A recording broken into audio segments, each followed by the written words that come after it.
Alors bonjour à tous, alors aujourd'hui on revient pour le test du Xiaomi Mi 9. Alors faut que je vous avoue, c'était une gamme que je ne connaissais pas, hein. J'avais testé toute la gamme Redmi, le Mi Mix puisque c'est celui que je possède, mais au niveau des Mi, j'avais jamais mis la main dessus. Et faut dire que c'est une bonne surprise. C'est vrai que je suis étonné par ce produit. J'ai pu le tester là pendant 2 semaines, voir un peu ce qu'il donnait. Et de toute façon, c'est ce qu'on va voir pendant tout le test. Et en plus de ça, voilà, je vous ai réservé un nouveau format. J'espère que ça vous plaira. Et laissez des avis en commentaire. Et puis on se retrouve à la fin pour la conclusion. Allez, c'est parti.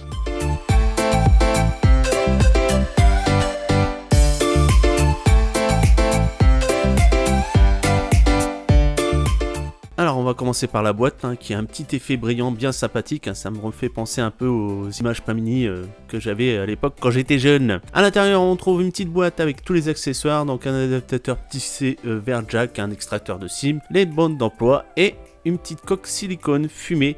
Toujours bienvenue comparé à d'autres marques qui ne la fournissent pas, là vous pourrez protéger vos téléphones dès le premier jour. On va retrouver aussi un câble USB type C de bonne section et donc un adaptateur secteur avec prise européenne et donc au niveau des spécificités on est sur du 5 volts 2,5 A, 9 volts 2 A et 12 volts 1,5 A, ça correspond à le Quick Charge 3.0. Alors passons maintenant au design du téléphone avec un dos entièrement en verre, un Gorilla Glass 5 et sur les bords arrondis et pas de capteur d'empreinte puisqu'au final on l'a sous l'écran. Sur les côtés on a de l'aluminium avec sur le côté droit donc les boutons volume et power. En dessous, on a une grille qui correspond au haut-parleur et l'auto-micro avec du USB type C. Sur le côté gauche, on a le tiroir SIM et un bouton dédié à l'IA et au final donc à OK Google chez nous en Europe. Sur le dessus, un capteur infrarouge et un micro, pas de port jack. Au niveau du tiroir SIM, on a 2 nano SIM, pas possibilité de mettre une micro SD. À l'arrière aussi on retrouve un triple capteur photo et un dual flash LED. Le premier correspond à un capteur 12 millions zoomoutique x2, le deuxième est une caméra Sony de 48 millions et le troisième est un capteur 16 millions ultra grand angle. Alors au niveau de l'écran on se retrouve avec du Super AMOLED avec une densité de pixels de 3 ppi. Au niveau de la résolution on est sur du 2340 par 1080 pour une taille de 6,39 pouces. On a une protection Corning Gorilla Glass 6. Donc au niveau des rendus des couleurs, franchement c'est vraiment pas mal, que ça soit aussi bien au niveau plein jour, puisque au niveau de la luminosité on n'a pas de souci à ce niveau là, que ce soit les angles de vision ou autre, c'est un très joli écran Super AMOLED. Alors sur le haut de l'écran on se retrouve avec une goutte d'eau, ce qui est largement mieux que les notches qu'on avait avant, ainsi qu'un large haut-parleur, et en dessous donc nous avons encore un menton, j'aimerais bien qu'il disparaisse, mais sa taille reste raisonnable. Au niveau du son on s'en sort bien, même si on n'a pas de stéréo, puisqu'on a un unique haut-parleur en bas à droite.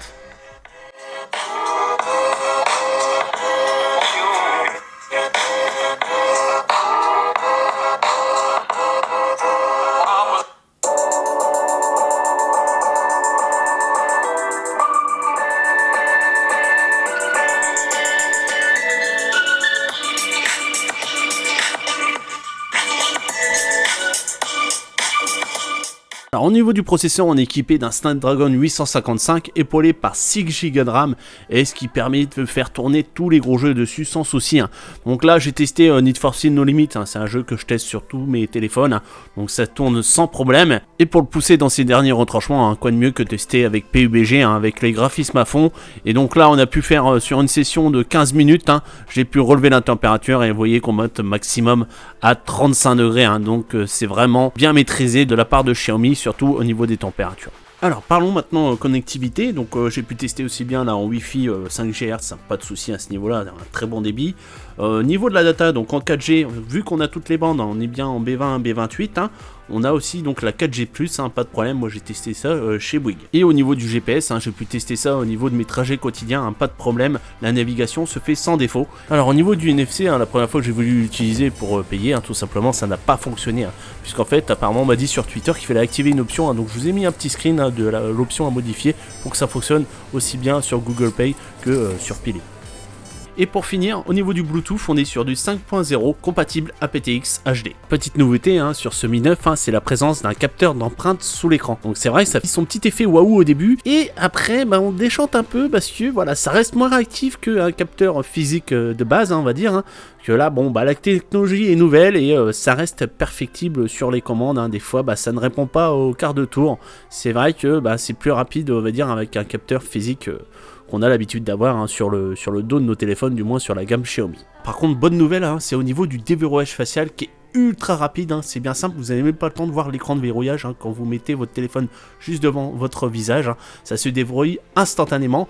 Par contre, ça reste moins sécurisé qu'un capteur infrarouge, un capteur laser, hein, puisque ça utilise le capteur photo avant, mais à l'utilisation, c'est vraiment très rapide. Alors maintenant on va parler de la ROM de ce téléphone, hein, qui est MIUI ou MIUI 10, hein, c'est comme vous voulez.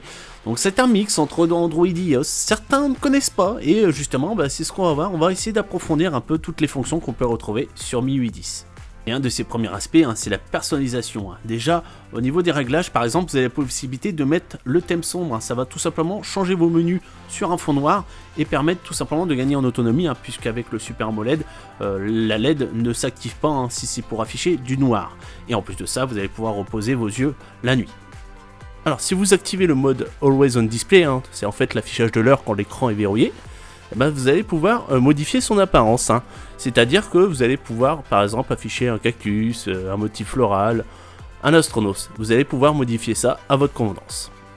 Pour en finir avec la personnalisation, une petite astuce, puisqu'en fait MIUI développe une application thème mais qui n'est pas visible par défaut dans notre région. Il faudra changer avec la région Hong Kong pour qu'elle apparaisse tout simplement sur notre bureau. Et à partir de là, vous allez pouvoir tout modifier, c'est-à-dire les icônes, les fonds d'écran, l'écran de verrouillage, l'affichage de la messagerie, les notifications, etc.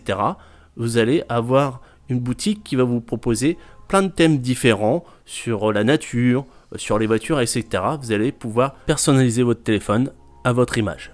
Au niveau des applications installées par défaut sur MIUI, hein, par exemple, vous avez la calculatrice, vous allez me dire c'est quelque chose de basique, hein, mais en final, non pas du tout, puisque vous allez pouvoir avoir des fonctionnalités avancées sur cette calculatrice, comme la passer en calculatrice scientifique, avoir des conversions d'unités de mesure, de conversions de devises, etc. Vous allez avoir vraiment des options avancées sur cette calculatrice. Alors, une autre application qui a l'air simple à la base, hein, c'est le lecteur de QR code, mais qui va vous permettre tout simplement de scanner des documents, et là par exemple une carte de visite.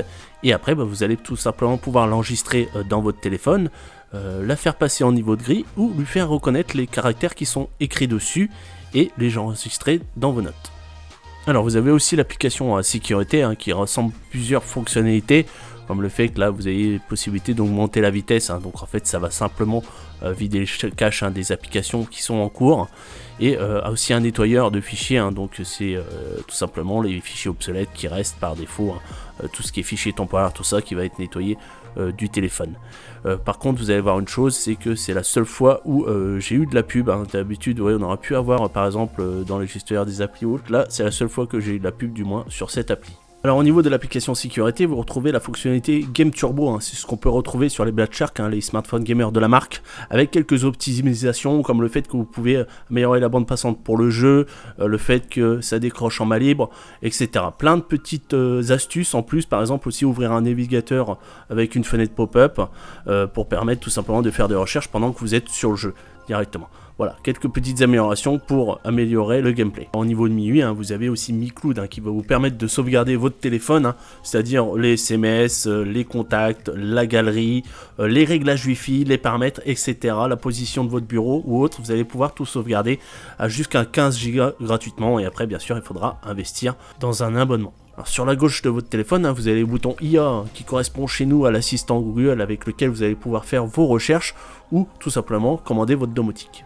Alors, deux petites fonctions aussi, hein, qui ne sont pas exclusives à MIUI, hein, c'est le réveil avec le double tap, hein, et la possibilité aussi de réveiller l'écran lorsque vous inclinez le téléphone, donc vous le tirez vers vous et au final vous combinez ça au déverrouillage facial et vous déverrouillez directement votre téléphone.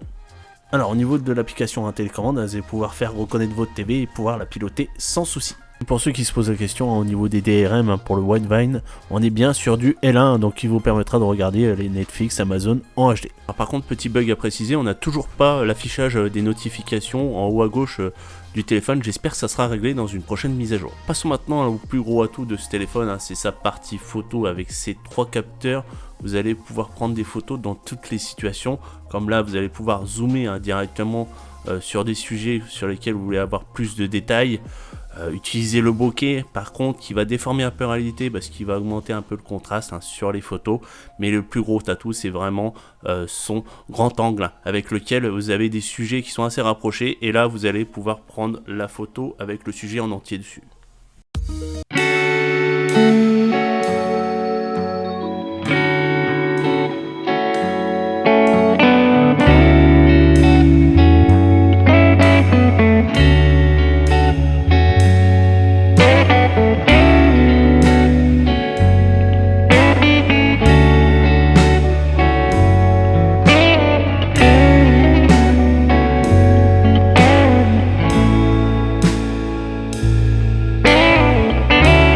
Là, petit test en 4K 60 fps, voir ce que ça donne hein, au niveau des détails. Et en même temps, je vais marcher, voir s'il y a une stabilisation. Ouais, pas là trop d'être le cas. Hein. On bouge un petit peu et en même temps, bah voilà, vous m'entendez. Hein. Puis vous voyez, là, j'ai mis la cathédrale comme ça, on voit un peu les détails, voir si ça ressort bien en 4K. Voilà, on va remarcher un petit peu. Allez, on passe à la suite. Et donc maintenant on est en Full HD, 60 fps, donc toujours même principe. Hein. Voir un peu si on voit bien les détails au niveau de la cathédrale. Et après, on marche, voir un peu si ça stabilise bien. La stabilisation a l'air correcte, hein. Franchement, pas de souci. Et on repasse un peu sur la cathédrale, voilà. Et puis vous voyez, aujourd'hui il n'y a pas trop de soleil, hein, donc... on va dire, on essaye de mettre un peu en difficulté la caméra, mais au final, bah, elle s'en sort très très bien. Et maintenant, on passe sur la caméra avant, hein. On est sur du Full HD 30 fps, hein. C'est le maximum qu'on peut avoir au niveau de cette caméra. Et j'ai marche et je vois que la stabilisation, voilà, un peu moins que sur les capteurs aériens, hein. Mais c'est encore là, on va dire, on voit un petit peu la stabilisation, hein, même si ça reste logiciel hein, au final, mais il y en a un petit peu, et puis bon, vous voyez, les détails sont là.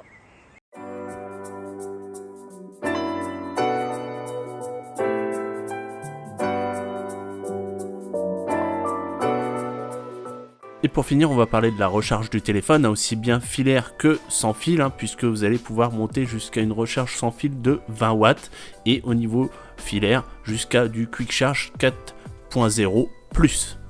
Et le petit détail aussi qui va bien, vous voyez, vous avez une petite animation aussi bien avec la recharge filaire que sans fil. Alors pour ce qui est du temps de recharge, hein, j'ai testé ça avec le chargeur fourni, donc Quick Charge 3.0, et donc je suis parti de 0%, allumage à 10%, et on arrive à un temps de 1 heure et 12 minutes de recharge à 100%. Alors dernier détail, hein, pour ceux que ça intéresse, hein, il y a bien la présence d'une lettre de notification, mais qui ne restera que blanche. Allez, on passe à la conclusion. Donc voilà, hein, c'est le temps de la conclusion et on va commencer par ses défauts et j'en ai relevé deux. Alors le premier, bah, de toute façon ça va être flagrant, hein, c'est le capteur d'empreinte qui n'est pas vraiment réactif par rapport à un capteur qu'on aurait sur le dos du téléphone. C'est vrai que la technologie est sympa hein, sous l'écran et ça permet de libérer de l'espace au niveau du dos, d'avoir un joli design au niveau du téléphone. Mais c'est vrai qu'il y a des moments, ça manque de réactivité. Même si la technologie vient de sortir, c'est assez récent, donc je pense que ça va évoluer dans le temps. Mais j'aurais aimé que ce soit un peu plus rapide, alors que vous voyez, là, le dévorage facial, c'est du tac au tac. Alors, le deuxième, c'est le fait qu'on est obligé de bidouiller hein, pour tout simplement payer sans contact, hein, comme vous avez pu voir pendant le test. Bon, c'est vrai que c'est juste un réglage, mais voilà, pour ceux qui n'y connaissent pas grand chose, hein, qui au final ne voient pas mon test, ils ne sauront pas que au final ça fonctionne avec le paiement sans contact, mais avec ce réglage. Voilà. Et on va finir par ses avantages, et il y en a vraiment pas mal, hein, sachant que c'est une découverte pour moi, hein, cette gamme, mais vraiment une belle découverte, hein, dans le sens où maintenant, peut-être à réfléchir entre le Mi Mix et la gamme Mi, pour vous dire à quel point voilà, c'était une bonne surprise.